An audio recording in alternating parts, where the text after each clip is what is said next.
வணக்கம், welcome to my channel to C Usha. இன்னைக்கு நம்ம பார்க்க போறது நல்ல காரசாரமான கத்திரிக்காய் எண்ணெய் குழம்பு, வெங்காயம் பூண்டு சேர்க்காமலே எப்படி செய்யறதுன்னு பார்த்தலாமா? அதுக்கு முன்னாடி இது வரைக்கும் நீங்க சப்ஸ்கிரைப் பண்ணிட்டு பக்கத்துல இருக்க பெல் ஐகானையும் அழுத்திட்டுங்க. ஃபர்ஸ்ட் கத்திரிக்காய் சின்ன சைஸ் 7 எடுத்துக்கலாம், கிட்டத்தட்ட 1/4 கிலோக்கு இருக்கும். இது மாதிரி காம்பு பகுதியை கட் பண்ணிட்டு ஸ்லிட் பண்ணிட்டுருவோம் பின்பக்கமா. இதை தண்ணியில சேர்த்துருவோம் கருக்காம இருக்கிறதுக்கு. இப்போ இது ரெடியா இருக்கு. ஒரு கிண்ணத்துல எலுமிச்சம்பழ அளவுக்கு புளியை சேர்த்துன்னு 300 ml வெதுவெதுப்பான தண்ணி விட்டு 5 நிமிஷம் ஊற வச்சுப்போம்.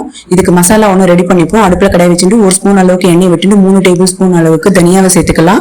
1/2 டேபிள் ஸ்பூன் அளவுக்கு கடலைப்பருப்பு, 1/2 டேபிள் ஸ்பூன் உளுத்தம்பருப்பு, 1/4 டேபிள் ஸ்பூன் மிளகு சேர்த்துப்போம். 7 காஞ்ச மிளகாய் சேர்த்துக்கலாம்.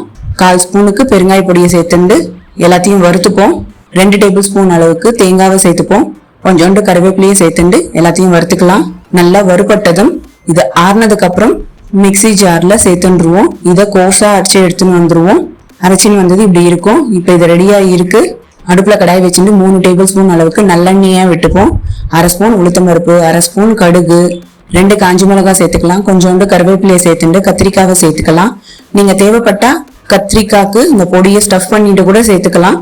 நான் இங்க டைரக்டா சேர்த்துக்கிறேன். இதுக்கு மஞ்சள் பொடி 1/4 ஸ்பூன், உப்பு 1 ஸ்பூன் அளவுக்கு சேர்த்துட்டு 5 நிமிஷம் லோ ஃப்ளேம்ல கத்திரிக்காய் நல்லா வதங்கட்டும். 5 நிமிஷம் ஆயிட்டு இருக்கு. கத்திரிக்காய் நல்லா வதங்கிட்டு இருக்கு. இப்போ அரைச்சி வச்ச பொடியை சேர்த்துடலாம். எல்லாத்தையும் நல்லா கலந்து விட்டுருவோம். புளி தண்ணியை விட்டுருவோம். எல்லாத்தையும் நல்லா கலந்து விட்டுண்டு 5 நிமிஷம் மீடியம் ஃப்ளேம்ல அப்படியே கொதிக்க விடுவோம். 5 நிமிஷம் ஆயிட்டு இருக்கு. எண்ணெயெல்லாம் மேல வந்துட்டு இது போதும். அடுப்பு ஆஃப் பண்ணிடலாம். நம்மளுக்கு சூப்பரா ரெடி ஆயிடுது. இது சுட சுட சாதத்தோட சாப்பிடும்போது டாப் கிளாஸா இருக்கும். ஈவன் இட்லி தோசைக்கு கூட சூப்பரான காம்பினேஷனா இருக்கும். நீங்க செஞ்சு பாருங்க. உங்களுக்கு எப்படி வந்திருக்கு கமெண்ட்ஸ்ல சொல்லுங்க. அந்த சேனல் கிளிக் பண்ணுங்க, ஷேர் பண்ணுங்க, சப்ஸ்கிரைப் பண்ணுங்க. தேங்க்யூ.